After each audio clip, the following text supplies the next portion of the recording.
The greatest salespeople in all of history have used 7 dark psychological tricks to drive sales. I'm going to show you how to leverage them in 2025. So, my name's Dan Stewart. Over the past 14 years, I've built multiple multi-million-dollar companies.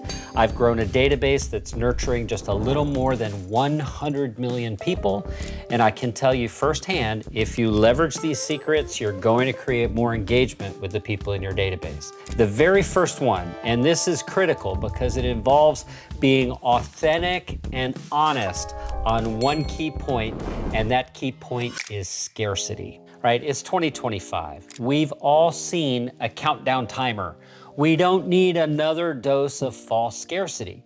So, if you've got an offer and you're willing to work with 5 people on that offer, make your countdown timer those 5 people. And when they're gone, they're gone. That offer is no longer available. Most of us in sales have been taught to fake it till you make it. And by doing what you say you're going to do, you're teaching yourself internally the skills you must have to scale beyond that $100 million barrier.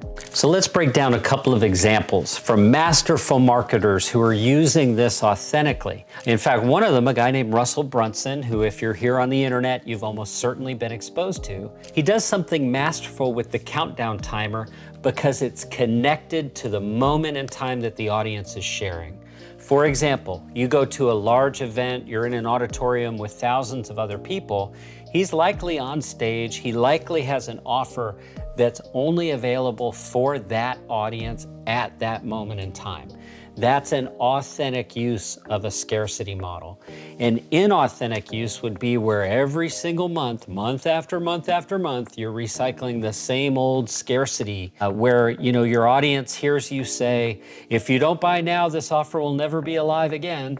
And then it's alive again and again and again, right? So that's doing something that's incredibly bad because not only have you eroded the trust you should build with yourself, you've lied to your audience. There's no recovery once you've sacrificed your reputation. Other examples of where scarcity is used effectively. Oftentimes you'll see limited production products be offered in a drop. It's only available to the people who are paying attention to the social media feed of that company, and it's only available for that limited time.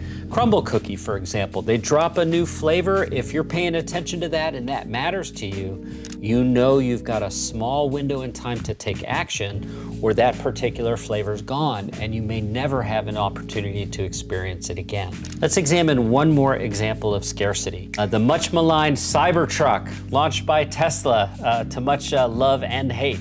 And for months and months and months, they marketed the Foundation series of that truck. And it costs, correct me if I'm wrong, something around $120,000, came with all these options. And today there's inventory stuck at the factories. They've got more Cybertrucks manufactured than they can sell. And we're expected to see the impact of that scarcity model really hurt their ideal consumer, that fanboy who wants to go buy the newest Tesla the moment it drops. They're going to experience massive depreciation in the purchase of that vehicle. And that's going to disincentivize them from doing future business with that brand. Ask me how I know with my Model Y. So final example is one I've used in my own business that's worked really well. Last year, I spoke at my friend Jared James' annual advance. It's his 10th anniversary advance. Well, guess what? 10 years ago, I spoke at the very first annual advance. So I wanted to have a scarcity officer that was connected to that moment in time for that audience that happened to be there to share it. So for a limited time after I exited the stage, my services were available at the same prices they could have been purchased for 10 years ago, right? Very limited time offer. It drove a massive amount of sales.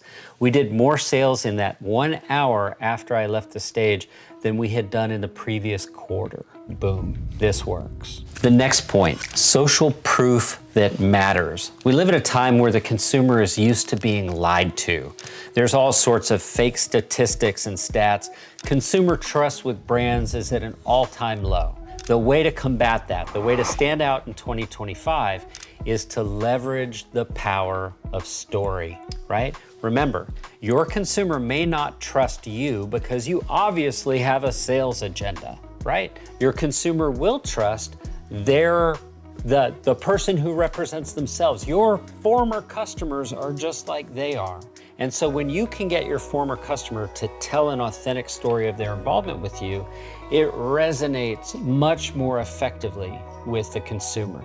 So let me give you a few examples of how to break this down. The old way of doing it was putting just a static quote on a web page or a landing form, right?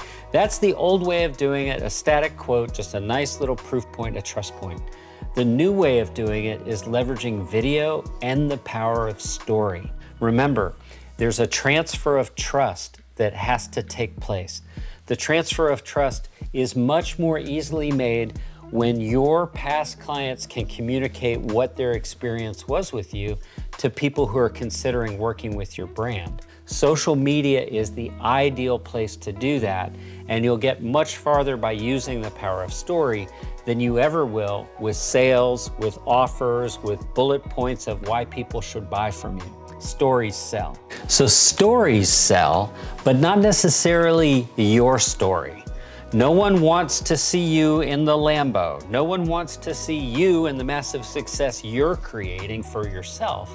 What they want to see is the massive success that's available for them through association with your product, your service, your offer.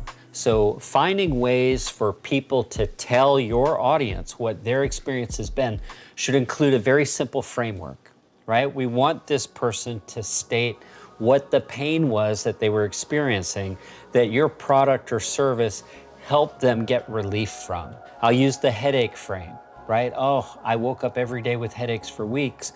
I didn't get any relief.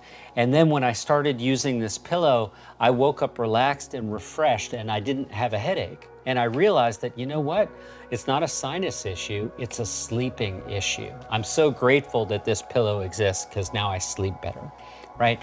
That's a story that gets told by a consumer that your viewer, your potential client can relate to. So to map this out, you need to do a very simple process. Think of who your ideal client is. Ask yourself, what is their pain, right? And if you don't know, don't guess. Ask your past clients what happened in their world that taught them your product or service was the right thing for them. Very simple way to do that is just to ask one question. When did you know that my product or service was right for you? It's that simple. So in my business, I know my audience doesn't want to see my fancy cars. They don't want to see my nice house. They don't want to see my horse farm.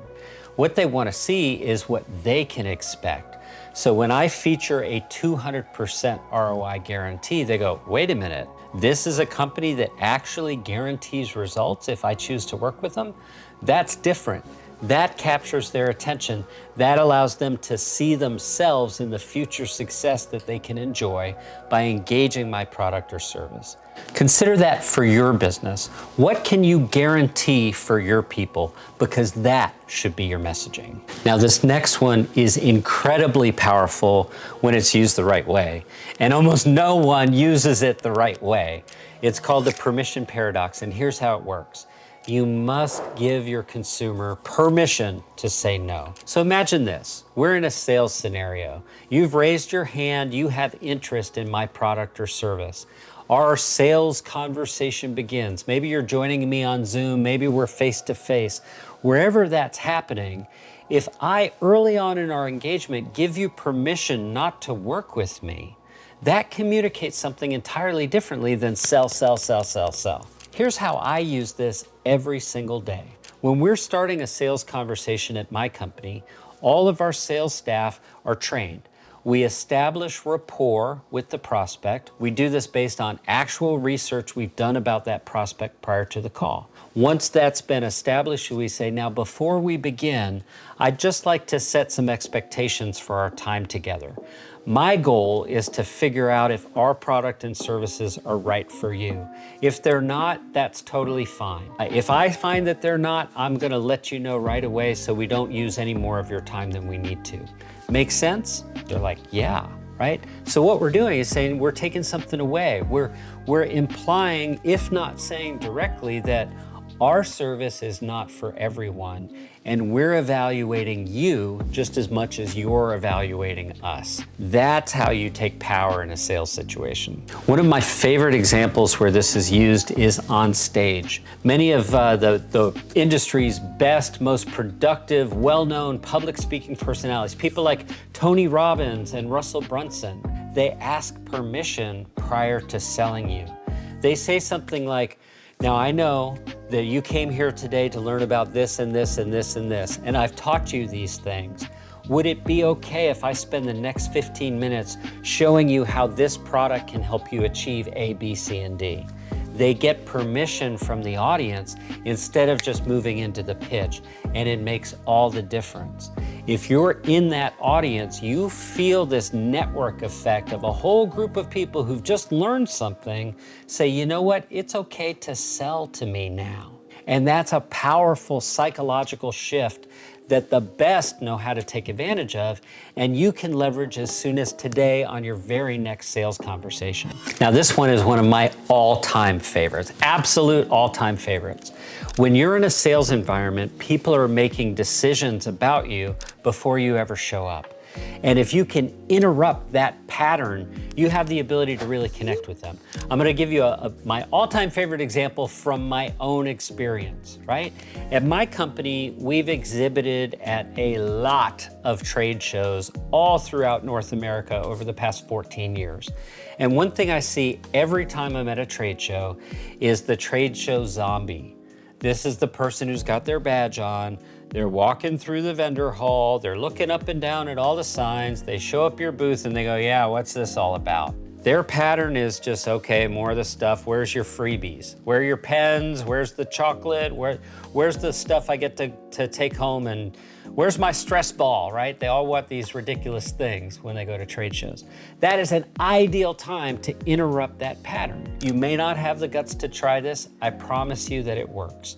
For 14 years, when I see that zombie arrive at my booth, and when that person says, so what is this? What do you do? Our response has been, oh, we sell heroin to school children. That's literally what we say. And their reaction is, what? We've got their full attention at that moment in time, because that's not anything they expected to hear. It's a giant record scratch. Like, what? Did you just say what I thought you said? And then we just smile and we laugh and we go, oh, we got you. Yep, you're definitely paying attention now. So we're the company that does A, B, C, and D, right? Then we go into the explanation once we've got their full attention. So that's one example of a pattern interrupt that I'm gonna guess not many of you are crazy enough to try. So let's give some examples of other ways you can leverage this.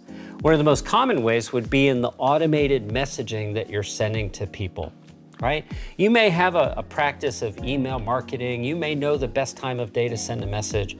For professional salespeople, there's a type of follow-up message that you can interrupt a pattern with. And this is so much fun. I'm really gonna encourage you to try this.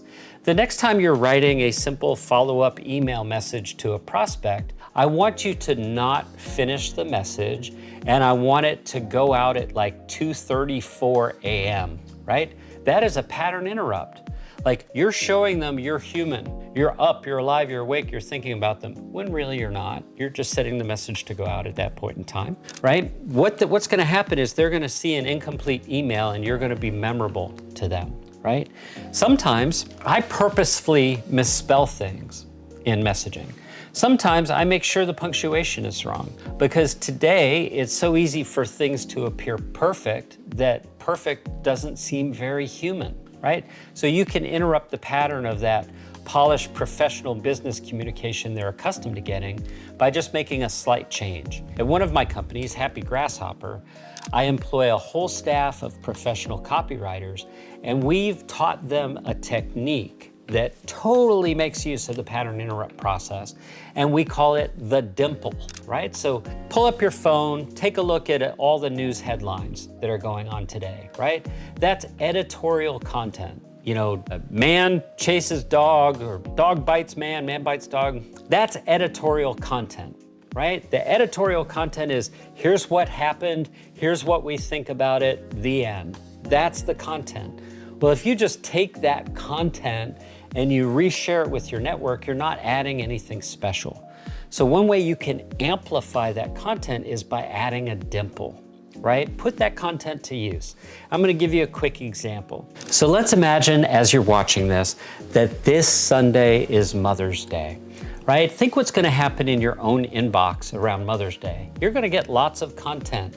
You might get dancing flowers, right? You might get a little a GIF, somebody's HTML art project in your inbox. All of that is expected and normal. It's not interrupting a pattern, right? So imagine a message that says this, right? We've got a subject line. Did you know this? Question mark. That creates curiosity. It'll get a higher open rate than if your subject line was just Happy Mother's Day, right? Now the body of this message is gonna say, hi Grant, I know you know Sunday is Mother's Day, but have you heard how they celebrate in Serbia? Question mark. Turns out they tie mom's feet together with string and she has to negotiate her release by giving her kids presents. How crazy is that? Anyway, hope you have a great weekend. Here to help if you need anything. All my best, your name, right? That's a dimple. We took the holiday that everyone's expecting, we shared something unique and special about it in a humorous, memorable way. Remember, if you can take your ongoing business communication and you can elevate it to make an emotional connection with the reader, you will be memorable. That's what pattern interruption helps you do. This next one will make a real difference for you, no matter your background, no matter your level of education. Not every business person has an MBA, but every business person can have a massive bank account. And this next technique can help you get it. From the day you start your business career, you're interacting with people. And the more of those people that you can build and maintain relationships with over time, the greater altitude you can build your business career. In fact, every year that you're in business, it should get easier and easier to reach your financial goals because there's an ever-growing network of people who are direct experts on the value you provide. So setting up a simple expectation with yourself, just having that mindset shift where you say, from this day forward, my goal is to build and maintain relationships with as many people as possible. That mindset will serve you well through the very end of your career. You've heard of the law of reciprocity. This is sales 101 for a reason. If we give first, we're much more likely to receive second. So every aspect of how your business is designed, every aspect of the value you provide can be evaluated in terms of, are you giving before you're receiving, right? Find ways to shorten that time to first value for your customers, and they're much more likely to stay your clients long-term and to refer your business to other people. So law of reciprocity shows up in many ways in business. In some businesses, they're literally offering a product or a service first without a charge, right? How many local roofers, construction people, plumbers, air conditioning folks come out and provide a free estimate? That costs them real dollars to have crew members and trucks traveling on the road to a location to provide an estimate before they're ever hired, right? In many cases, they're diagnosing what's actually wrong so they can give you a quote.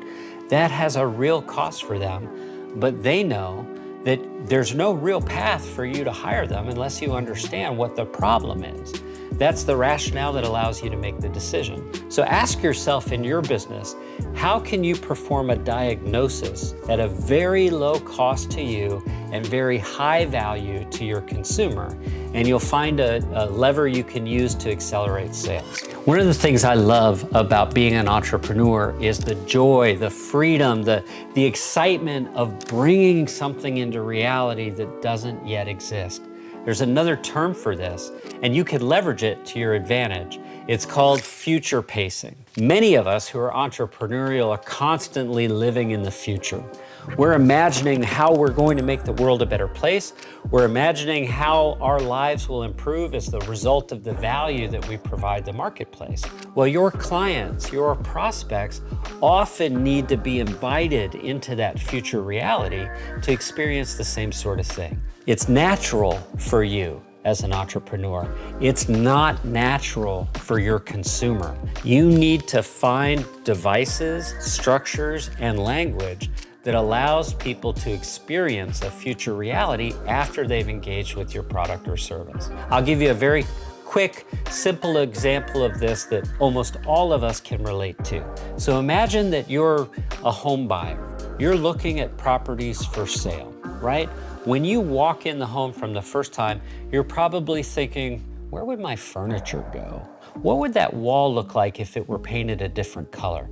Is this bedroom big enough for the bed that we have? Like, there's all sorts of things that you're going to be thinking about. And the smartest, most effective real estate agents are going to try to connect your future experience of living in that house to the moment you're sharing together. And they can do that through very simple questions that they ask along the way. So for example, let's imagine an agent opens the back door of the home. There's a big, beautiful backyard and a swimming pool. Simply saying, wow, this looks like a wonderful place to have a party. Can you think of would you have a party here? Right, you're inviting them to imagine what it would be like when their friends and family come for a barbecue and swim in the pool. You're helping them experience life in your product before that moment in time has actually arrived. Right? Very, very important aspect of selling. The last one here can be very painful. It can be something that wounds the buyer. It can be something that motivates them to take quick action. And we call this the power of loss. The scarcity tactic we talked about earlier, there's a countdown timer, right? When that timer expires, there's no more opportunity to buy that thing. If you've ever entered a countdown timer, you know what it's like to get that reminder sequence as the time counts down. And you know what happens to your trust if a moment later you get the, "We've extended the deadline" message. It says there never was a real message. You have to teach your audience that you mean what you say and you do what you mean. Putting real deadlines enforces the actual loss experience for them. Being brave enough in that sales environment to say, "I'm sorry, that offer's expired, it's no longer available." I'd still encourage you to sign up because, right, you have to have that next thing to say, right? We haven't raised our pricing in a while. It's likely we're going to do that again soon. Now is still a great time to buy, right? We're about to have another event. Our production is going to get totally backlogged. Now is still a great time to buy. You've got to help their brain connect those reasons. It's okay to take something away, provided you're also giving them another reason to do business with you. You don't want to leave them only feeling the loss. Now, to give you a reason to do business with me, I'd like to offer you something. For the past 15 years, I've served thousands of people all across the United States and Canada. I've grown to nurture a database that has over 100 million contacts in it. There is 100% certainty that I can help you make the best of your database, no matter what situation it's in. So I'm going to go ahead and induce some reciprocity by offering to do that for you absolutely free. All you have to do is go to happygrasshopper.com/strategy and you can book your own personalized Fix Your Database session. You'll meet with one of my database experts who will identify where your contacts are, what needs to be done to organize them for messaging, and will even predict the volume of opportunity that's hiding in your database today. So go to happygrasshopper.com/strategy and schedule that today. And if you're looking for more ways to improve the results you're seeing in your business, I've got your back. I've recorded an enormous amount of content that's designed to help you. I know as an entrepreneur, I would not be where I am if it weren't for all the people that helped me along the way. So please take a moment to look through the library of content I've prepared for you. I guarantee you're gonna like it.